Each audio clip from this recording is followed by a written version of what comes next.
rules. 4 minutes, with 1 minute remaining. I'll hold this up so I don't interrupt you, and then I'll flip it over when your time has expired. Mr. Matt Durham.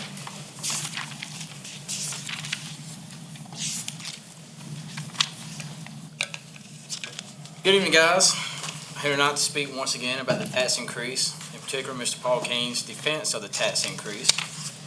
I don't intend to come here we continue speaking about the taxes, but you guys' comments just keep inviting me back up. Mr. Kane, you defended the tax increase by using the purchase of the fire trucks and the ADA restrooms. Now, you also went on to state that other councils had kicked the can on down the road. Council, which I must remind you that you were a member of. And Mr. Barnett came up and spoke, and I agree with Mr. Barnett. They need to get your spending in order, but not at the expense of core functions. And Mr. Kane, you used the fire trucks, public health and safety, to defend your overspending plan.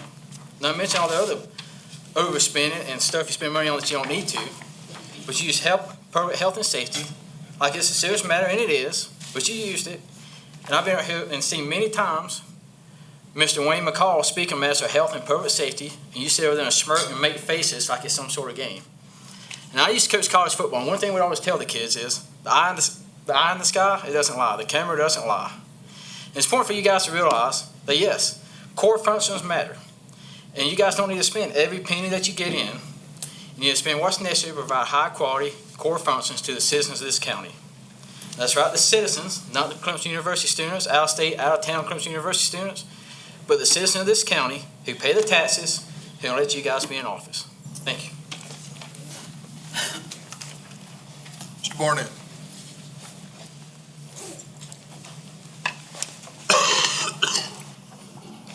For the record, I'm Jerry Barnett. I always have been, always will be. And I'm always standing on the rock. I'm one of we the people that y'all supposed to be sworn to represent. But you're not doing that too well. A couple of you are. Need a common sense approach to spending. The suggested $300,000 for another gaudy kit bus or two, which is just the down payment on one of them costs $800,000, and there it is tooling around the city of Seneca with 2 passengers. That makes all the sense in the world to me, because I'm just a common sense kind of guy, simple. And you look at the Council on Aging and their approach to transportation, look what they use. Now, if you're going to have public transportation, it needs to be a little bit cost effective. A big gaudy cat bus certainly makes a good political statement to the certain little small circle of bureaucrats, but it makes no sense in the world to those of us out here paying the bills.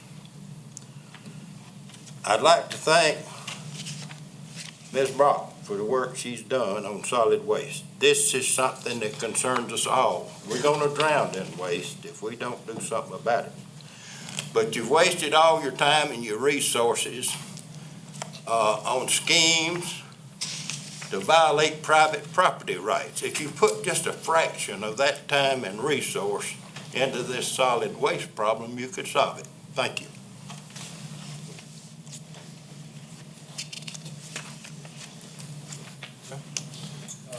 Mr. John Egger and Derek Hodgson, are y'all coming? Good evening. I'm John Agar, Chartwell Point Road, Seneca. This evening I'd like to talk to you a little bit about some concerns with mid-rise wood frame construction. I imagine you people have gone by the Hartwell development down there and watched the progress with the True Hotel. It was built up to about, I think it's 5 or 6 stories. And when I saw that, I was dumbfounded. It looked like it was built by a bunch of matchsticks. At the end of October, I think it's 29th, the Journal had a letter from to the editor from Derek Hodgson explaining some of the concerns with that type of construction. After that, I contacted him, and he pointed me in the direction of a number of articles that he'd written and also some that were available elsewhere. And from that, I came to the conclusion that that type of construction is very problematic. In discussing with him, he indicated to me that right now there's in excess of 30 cases of litigation between North and South Carolina with that type of construction. Also, the cities of Dunwoody and Sandy Springs in Georgia had banned that type of construction, only to have it overturned by the state legislature through pressure from the forest products lobby down there. Anyway, the problem with this type of construction is that it's by the ICC is called type 5, which is all wood construction. It's the lowest grade. That's compounded by the fact that the code is the minimal standard for building. Some of the problems associated with this are flammability, value engineering, that is cutting costs are cutting corners to cut costs and improve schedule, dynamic loading, potential shrinkage and expansion, and little or no disaster resistance. Remember, this method is employed because it is cheap, quick, and dirty. What's the likely scenario? I think a developer will build one of these buildings, and shortly he'll get it completely filled up with tenants. Shortly thereafter, he's going to start to find problems. And as he finds the problems, he's not going to be able to address them because of the cash flow problem. He's going to need to vacate people to make extensive repairs, and he's not going to be able to do it. What's going to happen is they're going to accumulate the defects, and they're going to continue to grow until the point that they become unmanageable. And at some point, the cost of the repairs may be beyond his ability to complete them. So basically, what we're saying here is that if we allow this type of construction, eventually what's going to happen is going to come back probably to the county in the form of somebody looking for tax relief on the buildings because they can't be rented, and maybe even problems with potential litigation. My recommendation is that the council pass an ordinance requiring any dwelling or any structure over 3 stories be constructed of type 1 or type 2 specific to that particular code. Thank you for your time and your consideration.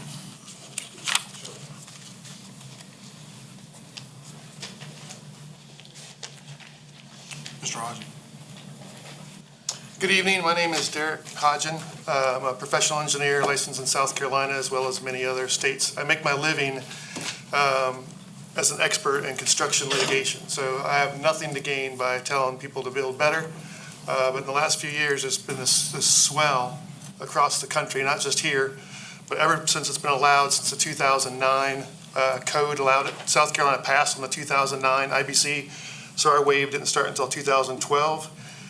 These types of buildings are built because they're allowed, they're cheap, and they maximize profit for developers.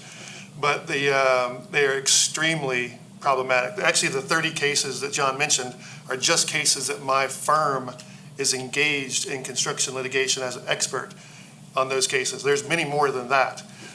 They last typically, sometimes they don't even get through construction before they're showing problems. But they're large wood frame, and they move much more than a typical large building would, and so they shrink and compress. So even if the details are constructed initially correctly, because of this movement, flashing can reverse itself, water's directed toward the walls, there's little to no overhang, installation errors occur during construction aren't picked up by your building officials because that's not part of their process. There's no such thing as what we call a building envelope inspection. So when they get constructed to these minimal standards, there's no blatant defect.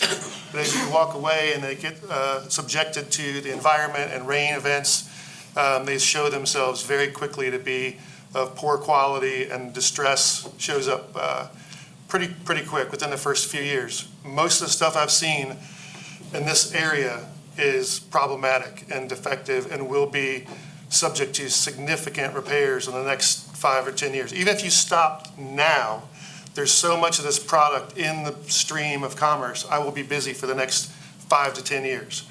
I wrote a one-page piece for you to look at the end. I just say, as community leaders, what some possible options would be. One, I think you could have a moratorium immediately on this type of construction, where you could sit back, digest the problems around the country before there's more deaths or injuries because of this type of construction. The Berkeley balcony collapse was the first, probably the most known injury or death related to this type of project, but we work on those types of cases on a regular basis. The South Carolina Building Code Council is who you need to talk to about perhaps adopting an ordinance, like John said, to say, if it's over 3 stories, let's make it of type 1 or type 2 construction, which is already in the IBC. All you're saying is, if you're building in Coney County, we want this better construction pursuant to the same exact code that you already enforce. You're not asking for something better. And I want to be a resource to help you. I'm happy to educate your building officials, contractors. We have about 30 or 40 classes that we teach about construction. And I'm just telling you, this stuff is, we're going to be scratching our head later about why we let this happen. It's just quick and cheap, and it's not going to last, and we're going to be regretting it later if we keep letting it happen. I will be busy, and it will fund my grandkids' education, but we can do better, and I would encourage you to review the situation and call me and use me as a resource if needed. Thanks.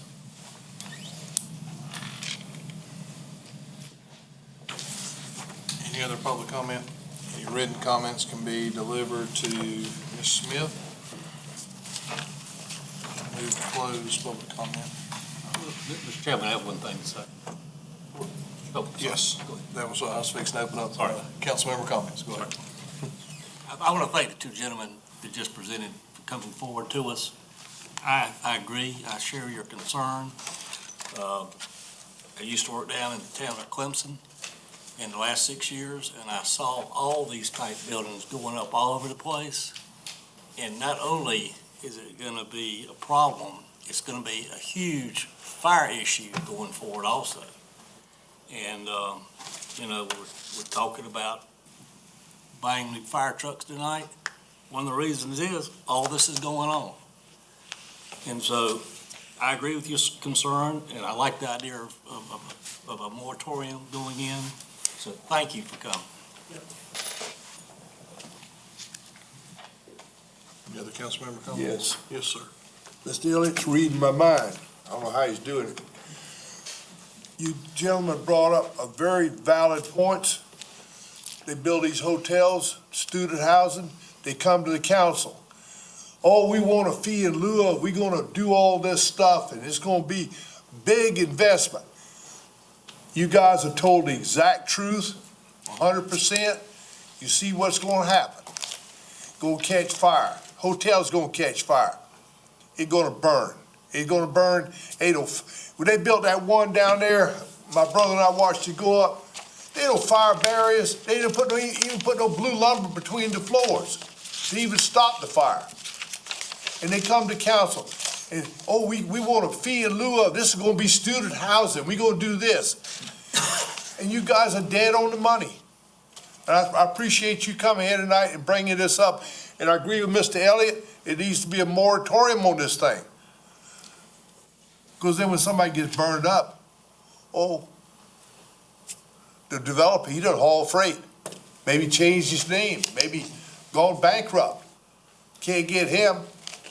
He got his fee in lieu of, and we got all the disaster on our hands. Thank you, gentlemen, immensely. Any other comments? Moment of silence.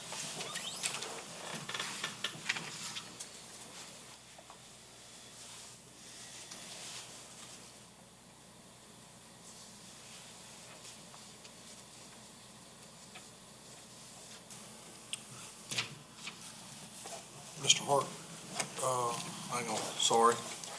Invocation, I always flip those two. Invocation, Mr. Root. Pray with me if you'd like to. Well, Father, thank you for this day that you've made. Help us to rejoice, to be glad in it, to be appreciative for all of your blessings, for all the provision that you've given us, for the food that we eat, the friends we have, the air that we breathe. Help us to be thankful, to take nothing for granted. Father, I really do, as always, ask for your direction, your guidance tonight during this meeting, that this would be your meeting, that we do your business. And thinking back about the solid waste, that you would really kind of light a fire under all of us to do the right thing.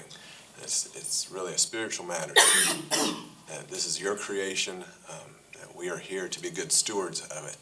So help us all to get together, for council to make wise decisions in the use of funds, that we will not pollute, we will not destroy this creation that you've given us, but that we'll do right by it. And it's in your name I pray. Amen. Amen. Mr. Hart, if you'll lead us in the pledge. I pledge allegiance to the flag of the United States of America and to the republic for which it stands, one nation, under God, indivisible, with liberty and justice for all. Thank you, sir. Need approval of October 15th, 2019 regular council meeting minutes. Motion approved. Second. Any changes? All in favor? Aye. Any opposed? Ms. Brock? Thank you, Mr. Chairman. Good evening, council and members of the public and those watching on YouTube. Just have a couple of things since we have not met almost in a month now. One, a couple of items on the agenda for tonight, which I thought you might want an update before we get down to actually taking the vote on those, was that the rock quarry equipment that we ordered a year and a half ago is here. It is up, it is running. We are running it on diesel right now, so you'll see later on in your agenda that we will be requesting some kind of electrical service for the mobile crushing plant, and really invite you one-on-one, not as a group, to come out and experience this new crushing plant that we have up and running. It is really, really awesome. Even if you're not into crushing rocks, you're going to be into crushing rocks when you leave. The second item is that, just an update from 2.5 months ago, this council did authorize the posting and hiring of a security officer / deputy position here for the Pine Street Security. We have finished construction on that office. A candidate has been selected. He'll be in this building, roaming the halls as soon as the end of this week. Prior to some training he's got to get finished up for this week. Following up on our recent grant award from the FAA and from the South Carolina Aeronautics Commission, we did have a drop-in at Clemson Airport on November 7th. We had about 62 people come and attend. Most everyone there physically standing on the ground, saw the runway impediment, and I feel most certain have a better understanding of what was happening there as far as the safety and the RPZ. And really, really liked Mr. Hart, Mr. Davis, you both came out. We appreciate that. Mr. Hart, I know that's in your district, and I hope that the people in your district, after standing there, physically standing and seeing the height, elevation difference, saw it differently than it was on a flat drawing. If there was any other comment from that, please let me know. But I felt like we had a great turnout and good community participation from that. And we did have the demo and donuts at the Westminster Magistrate Office, which is on the corner of Bibb and Main Street in Westminster just a couple weeks ago. I hope you gentlemen will be looking forward to us putting that out to bid soon. Maybe as early as January, where we'll be coming back with a design build request. We have some conceptual drawings. I've made sure that the chief magistrate and the other judges have ample time to review those before we do put that out to bid. It's a super exciting time for us. And finally, Chief King is here. Tanya is not. Chief King left?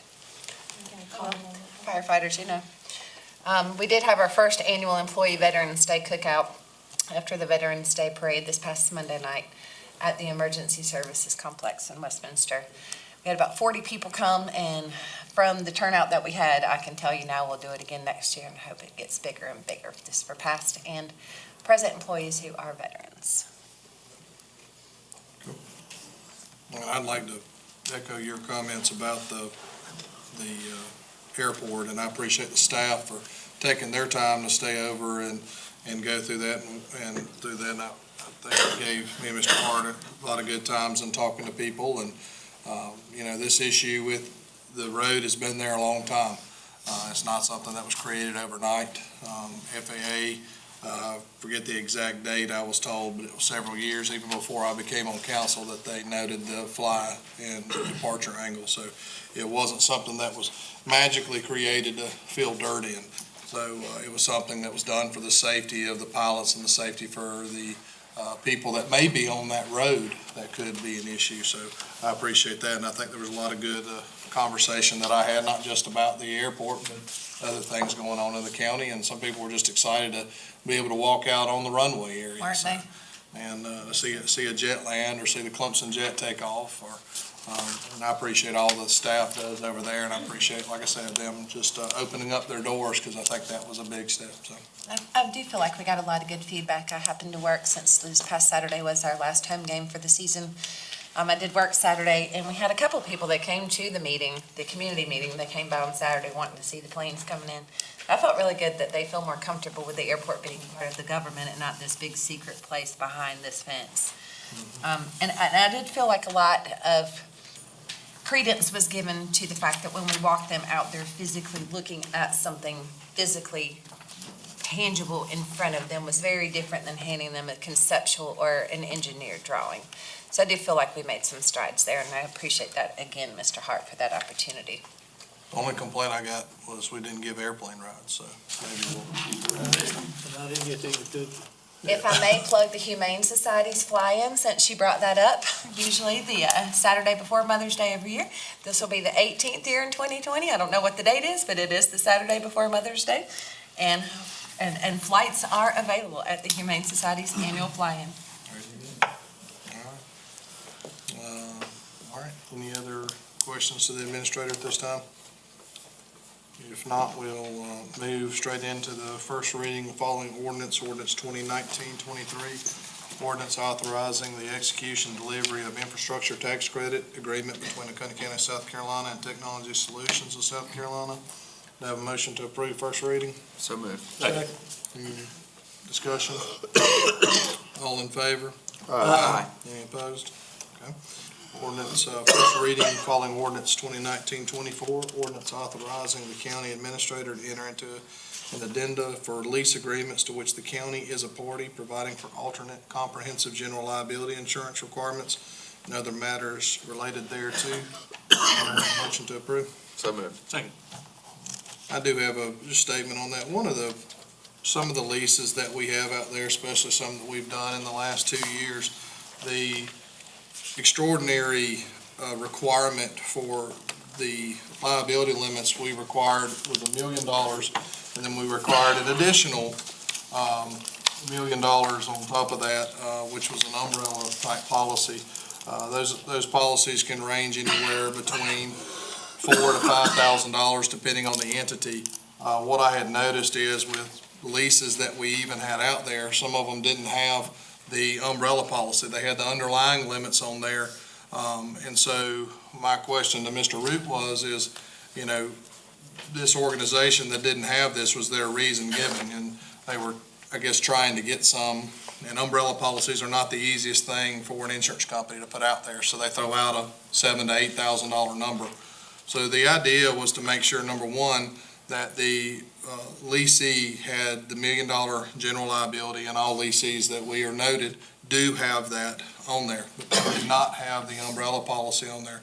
So I'm bringing this before council to talk about that it is mandated that every leasee have the $1 million umbrella, and that is noted that we have none that are delinquent in that. Is that correct, Mr. Root?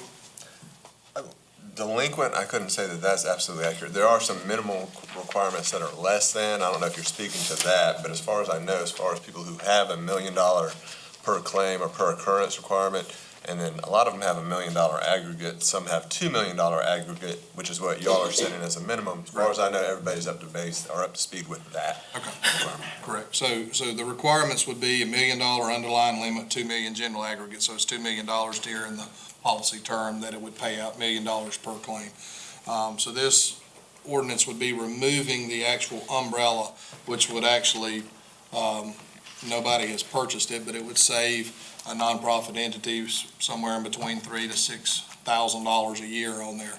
and would actually bring them back under what their lease requirements have. So that's the reason why I brought this forth for specifically entities that we've leased in the last 3 to 4 years that do not have that umbrella on there. So I just wanted to be forefront with that. Any other comments on that? Mr. Reed, I cover that pretty good? Yes, sir. All in favor? Aye. Any opposed? Thank you. We do have some action items. This is the electrical service, the mobile mine duty crushing plant. The total award is $287,980 with the 10% contingency on there. It's staff's recommendation that council, 1, approve the award of the ITB 1904 new electrical services for mobile mine duty crushing plant to MSW Electrical Contractors of Anderson, South Carolina, in the amount of $261,800 plus contingency in the amount of $26,180 for the total award of $287,980. And 2, to authorize the county administrator to execute documents for this project and sign any change orders within the 10% contingency amount. Do I have a motion to approve? Make a motion. Second. Any comments? All in favor? Aye. Any opposed? Okay. The second action item we have is Michelin tires from state contract for the amount of $40,000, which was the budget. It's staff's recommendation that council approve the purchase of Michelin tires as needed from Super Service Tire Alignment of Walhalla, South Carolina, in the amount not to exceed $40,000 for fiscal year 2019-2020. Do I have a motion to approve? So moved. Second. Any discussion? All in favor? Aye. Any opposed? No. Action item 911 server environment upgrade for communications, $126,490.35. It's staff's recommendation that council approve the purchase of 911 server environment upgrade from CDW-G to Vernon Hills, Illinois, in the amount of $126,490.35. Have a motion to approve. So moved. Second. All in favor? Aye. Sorry, there was no discussion, was there? Okay, sorry. We kind of got through that. All right. The next is the 6 pumper fire trucks with loose equipment. These fire trucks are Pierce pumpers built on a Freightliner M2-106 two-door cab and chassis with Cummins L9 350 HP diesel engines. We'll be purchasing 1 side mount pumper at $338,576 and 5 top mount pumpers for $1,704,665. It's staff's recommendation for council to approve the award of 6 pumper fire trucks to Spartan Fire and Emergency Apparatus of Roebuck, South Carolina, in the amount of $2,043,241. Do I have a motion to approve? So moved. Second. Mr. King, would you come up real quick and just talk about what the uses of these fire trucks are going to be? And then I'd like for Ms. Brock to talk about the financing agreement, if you will.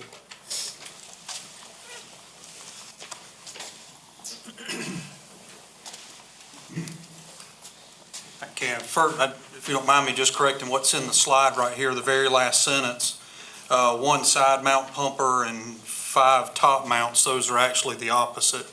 It's 5 side mount pumpers at 338 and 1 top mount at 340, and the backup documentation should have reflected that.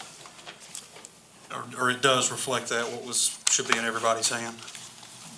Essentially, what is purchasing are 6 replacement engines. These are replacing 3 trucks that were budgeted for last year and 3 additional for this year that have reached their 25-year mark of service. All of these will be going out to volunteer stations, with the exception of 1 will be provided to Walhalla that'll go out to the Camp Road facility out near the nursing home.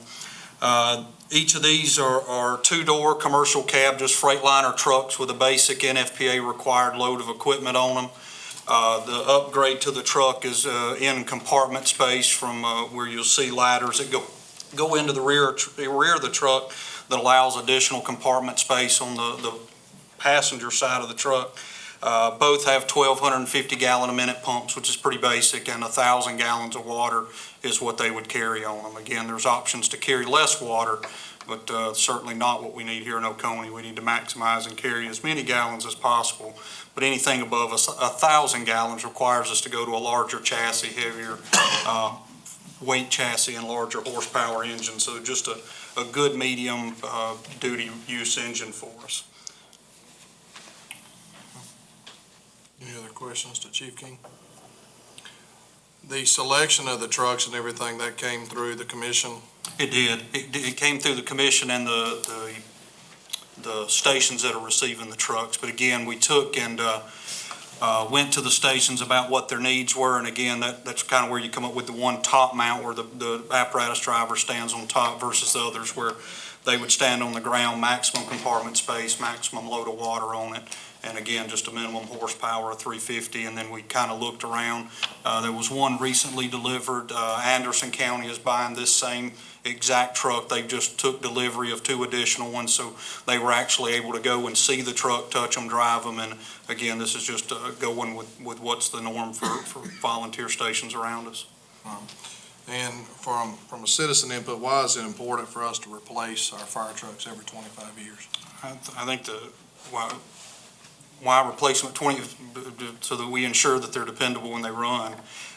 They actually where the trucks are replaced in our capital replacement plan, engines are replaced on a 20-year cycle and are put into a 5-year reserve. We're required, for the number of apparatus that we have, we're required to keep 8 fully equipped, ready spares. So each time we purchase the truck, it moves into a reserve status, and that 25-year truck is what pushes out. So the 6 that we'll be placing will do that. They'll serve in a 5-year reserve status so that we continue to have even our reserves are dependable front lines for their lifespan. Appreciate all that you do and all the firefighters do in the area, and having dependable equipment is, when it's needed, is the most important thing, so. Thank you all for the continued support. All right. Ms. Brock, would you talk about the financing? Yes, sir, on the financing side, and I just want to say again, thank you to Chief King and to the Fire Commission, especially to their chair, Mr. Bo Horn. He has been absolutely instrumental in helping us collect the information and data needed to create the emergency services capital and equipment replacement plan. You know that we had passed that for our general equipment and vehicles for the county.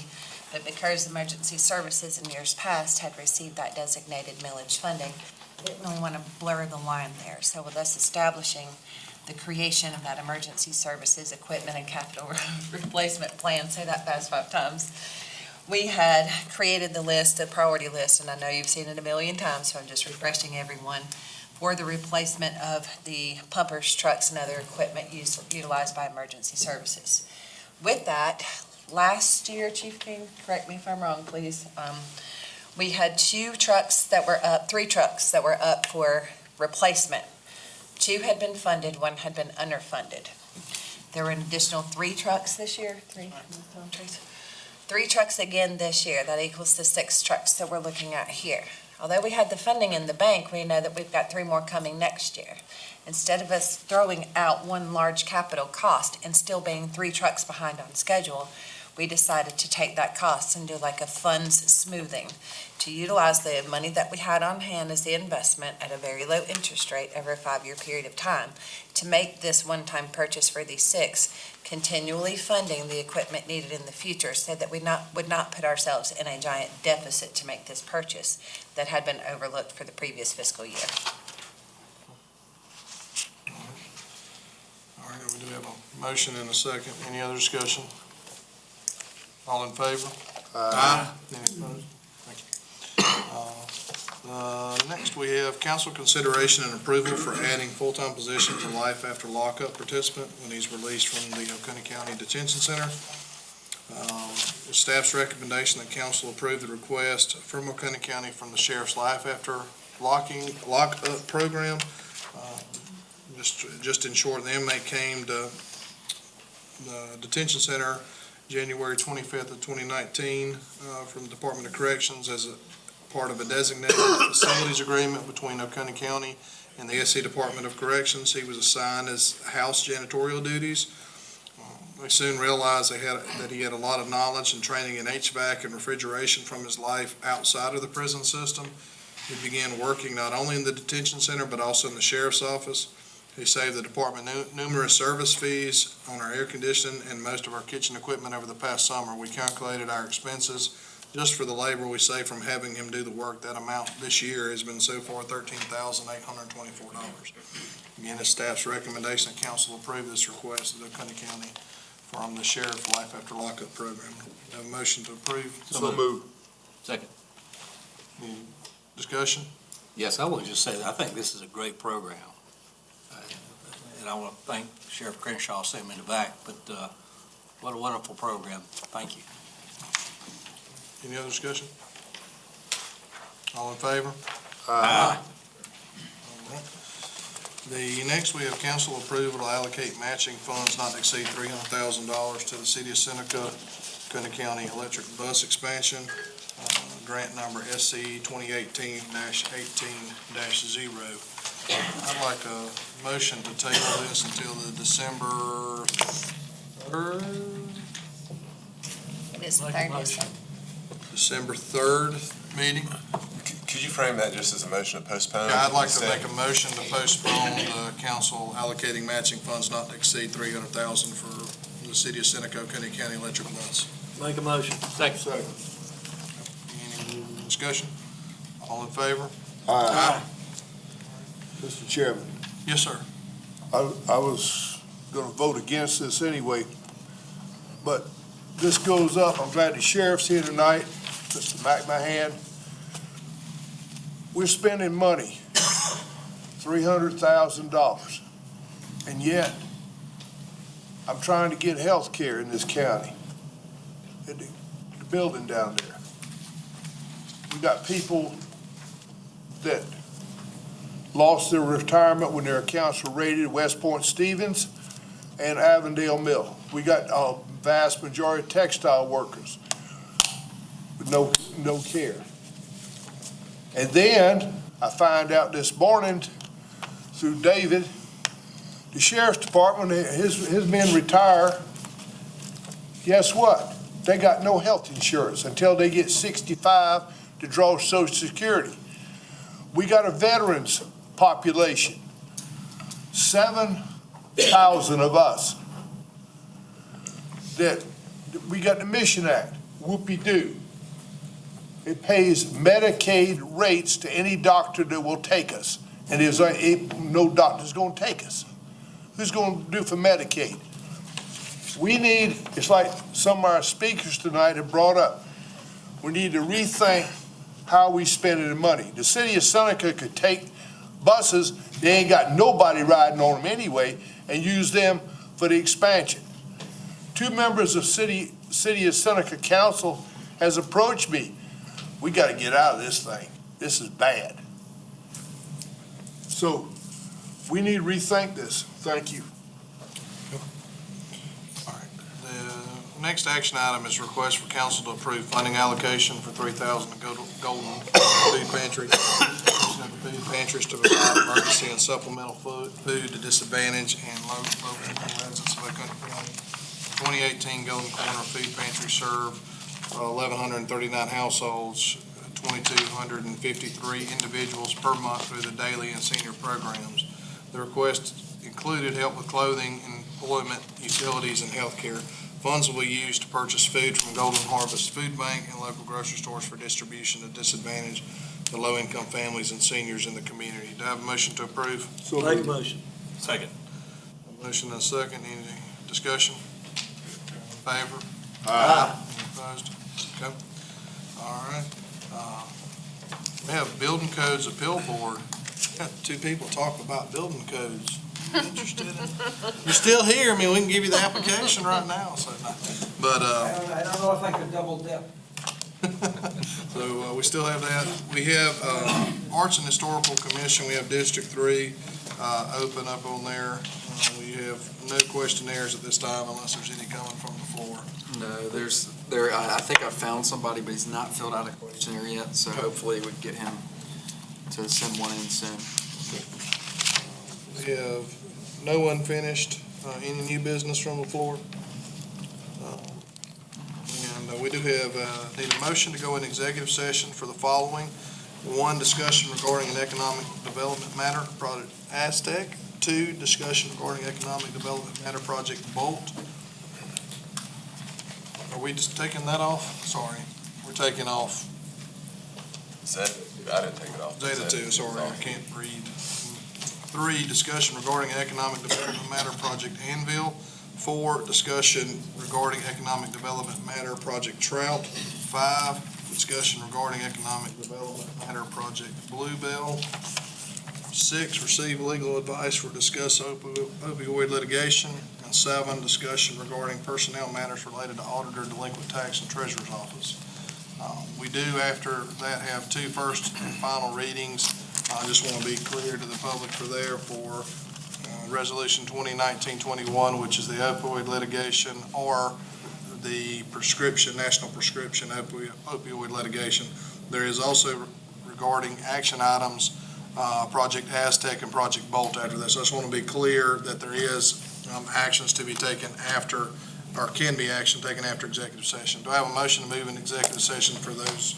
Make motion. Second. Discussion, all in favor? Aye.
A motion to reconvene?